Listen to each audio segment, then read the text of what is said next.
నమస్కారం అండి, welcome back. ఇవాళ డేట్ వచ్చేసి March 11 అండి. సో ఏంటంటే మనము 20K టు 1 lakh ట్రేడింగ్ ఛాలెంజ్ని మధ్యలోనే డిస్కంటిన్యూ చేయాల్సి వచ్చింది. మనం 20K టు 92K వెళ్ళాము. 10 days కంటిన్యూస్ ప్రాఫిట్స్లో ఉన్నాము. ఒక్క బ్యాడ్ డే నేను సిస్టమ్ నుంచి బయట వెళ్ళాను. పొజిషన్ ఓపెన్లో పెట్టేసి that bad day decided everything అండి. సో ఇవాళ మళ్ళీ కంటిన్యూ చేయడానికి నేను దన్ అకౌంట్లో first time 20K amount add చేసి దన్ అకౌంట్లో ట్రేడ్ చేయడం నేను ఫస్ట్ టైం అండి.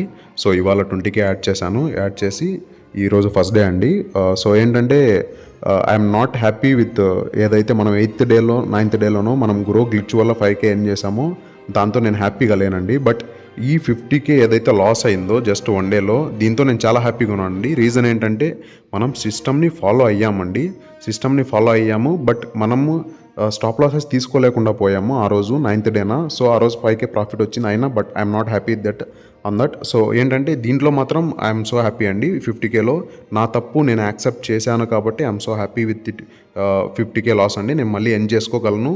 ఇంకోసారి అలాంటి తప్పు రిపీట్ కాకుండా చూసుకోగలను. సో ఏంటంటే ట్రేడింగ్ అవర్స్లో ఓపెన్ పొజిషన్ పెట్టి బయట వెళ్ళిపోకుండా అట్లా నెక్స్ట్ టైం నేను చెక్ చేసుకోగలండి. సో ఇవాళకి వచ్చేసరికి ఫస్ట్ ట్రేడ్ గేల్లోని తీసుకున్నామండి. గేల్ ఇండియాలోని తీసుకున్నాము. ఇవాళ మంచిగా మార్కెట్ మూవ్ అవుతుంది. ఆల్మోస్ట్ ఈ గేల్ ఏదైతే ఉందో గ్యాస్ రీఫిల్లింగ్ సెక్టారు మొత్తం బాగా మూవ్ అవడంతో తీసుకున్నాను.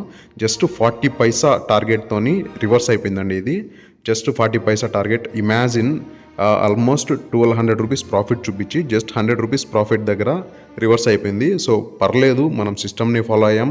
అండ్ 200 లాస్ట్ 200 ప్రాఫిట్ దగ్గర దీన్ని క్లోజ్ చేయాల్సి వచ్చింది. C2C ఎగ్జిట్ అయిపోవాల్సి వచ్చిందండి ఫస్ట్ ట్రేడ్లోని. సో ఈ ట్రేడ్ కూడా మంచి పొటెన్షియల్ ఉండేదండి. బట్ ఈ మధ్య మార్కెట్ ఎక్కువ న్యూస్కి రియాక్ట్ అవడంతో మార్కెట్ ఎంత వోల్టైల్గా బిహేవ్ చేస్తుందో మార్కెట్లో ఉన్న ప్రతి ఒక్కరికి తెలుస్తూ ఉంటుంది. So and one more thing ఏంటంటే 50 బ్యాంక్ నిఫ్టీ ఇలాంటి ఇండెక్స్ని అవాయిడ్ చేయడం అనుకున్నానండి. సో నేను స్టాక్ ఆప్షన్స్ని ట్రేడ్ చేయడానికి ట్రై చేస్తానండి ఇందులోని. సో నేను సెకండ్ ట్రేడ్ ఏంటంటే ఇందులో తీసుకుందాం అనుకున్నాను అరౌండ్ 820 ప్రైస్ దగ్గర. సో మనకి ఇది ట్రేడ్ దొరకలేదు. ట్రేడ్ దొరకకుండానే మంచి ర్యాలీ ఇచ్చేసింది. And one more thing, trade దొరికినా కూడా మనకున్న క్యాపిటల్ చాలా తక్కువ క్వాంటిటీ వచ్చేదండి.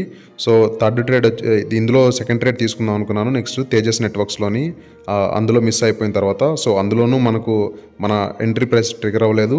సో నెక్స్ట్ ఏంటంటే డిక్సన్లో తీసుకున్నాను మన సెకండ్ ట్రేడ్. 15 మినిట్ క్యాండిల్ చూసి తీసుకున్నానండి. 15 మినిట్ క్యాండిల్ చూసి తీసుకున్నాను ఇండెక్స్లోని. సో ఇక్కడ మన టార్గెట్ జస్ట్ 15 మినిట్స్లోని మనకు కూడా టార్గెట్ వచ్చేసింది.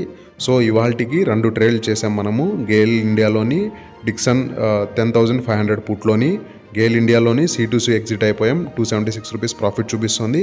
అండ్ డిక్సన్లోని 2.88K ప్రాఫిట్ అండి. సో ఇదేంటంటే ఇది మన లాస్ట్ అకౌంట్ PNL అండి. 17th Feb నుంచి 5th March వరకు మనం ట్రేడ్ చేసింది. 7K ప్రాఫిట్లో క్లోజ్ చేసాం దాన్ని. సో ఇక్కడ మళ్ళీ 20Kని యాడ్ చేసాం. సో మళ్ళీ ఫ్రెష్గా ట్రై చేద్దామండి. Thanks for watching.